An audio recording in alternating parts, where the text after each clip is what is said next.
This is Mags on Media. Two quick news items. The sales of Halloween merchandise in the United Kingdom is expected to reach something in the region of £240 million this year due to the millennial generation's ongoing enthusiasm for the celebration, most commonly ascribed to the American market. Now, analysts tell us the fascination of all things spooky could be due to the popularity and vast numbers of vampire, zombie and ghoul-themed television shows and movies.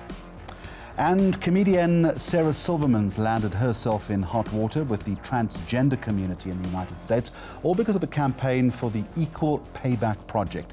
Now, in an ad for the National Women's Law Center, Silverman agrees to surgery that'll, in her words, make a man of her, playing on the idea that having a penis will finally see her earning as much as her male counterparts. Now, the National Center for Transgender Equality taking huge offense at this, saying that the ad is insensitive and makes light of the transgender community's struggle for equal pay in the workplace. The campaign, of course, has gone viral because of the uproar. I'm Sarah Silverman, writer, comedian, and vagina owner.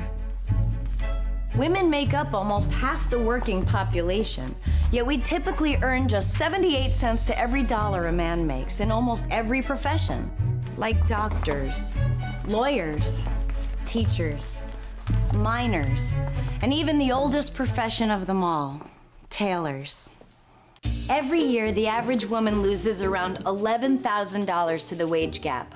Over the course of the working years of her life, that's almost 500 grand. That's a $500,000 vagina tax. Now, you might recall we reported on Look and Listen's financial woes just a short time ago. Just to recap, the music retailer had to be placed under business rescue, and rival Musica's dramatically scaled down its branch network. This raises all sorts of questions. What does it mean for the local music industry? Is digital really killing the radio star? Well, here to answer that question is IBM's media and entertainment leader, Shane Radford. A very warm welcome to you. Reading that, it would seem to me that the music industry, not just here, but around the world, is in a whole lot of trouble. Yes, so if I look at the music industry, I think it's a good example of the broader media and entertainment industry. So while it's a smaller segment, it's probably lost its value a hell of a lot quicker than some of the other segments of the industry. So globally, 35% loss in value over a 9-10-year period, which is significant. Locally, flat, not growing. The interesting thing to me is where's the value going? Where's it shifting to? What is the future of the industry going to look like? In other words, how does the business model need to change? But answer this question for me. Stores like I've just mentioned, Look and Listen, Musica, a couple of years' time, are they going to cease to exist? Unless they change. They have to change. Yeah. You said it. It's the business model fundamentally. So yes, we talk about content, we talk about technology as disruptors. It's actually the business model that is the biggest disruptor, the combination of those. So if Look and Listen, if Musica, if the music stores can actually understand you and I and the target market and start segmenting and figuring out how to attract us, the physical-digital divide, they can still retain and grow. That's the holy grail, isn't it? I mean, what kind of strategy do they need to adopt in order to draw us into that net and address those changing needs that we have? Is there, I mean, do they actually know what to do? Is there someone that's getting this right? So that comes down to what do they need to do? And it comes down to data, right? Most people don't seem to have moved from the massive, passive, let me go and target a market with a product content push model into understanding, segmenting, and figuring out, again, what content, which device, through which channel, in which media do I give it to you. So if they're going to get it right, and I don't believe anybody's got it right yet, is they've got to understand the customer. They've got to get the data from outside, from social networks, from internal, from customer, from partners. Isn't this just a replication of the Amazon model, for instance? I don't believe it is entirely, because Amazon is digital, and I don't believe you're going to shift completely from physical to digital. Physical still today and will continue to play a major role. Again, where I see the world is shifting is to more behavioral discussion, right brain thinking. We have choice as consumers now. We can go where we want. We have price point choice, we have digital platform choice, we have media content choice.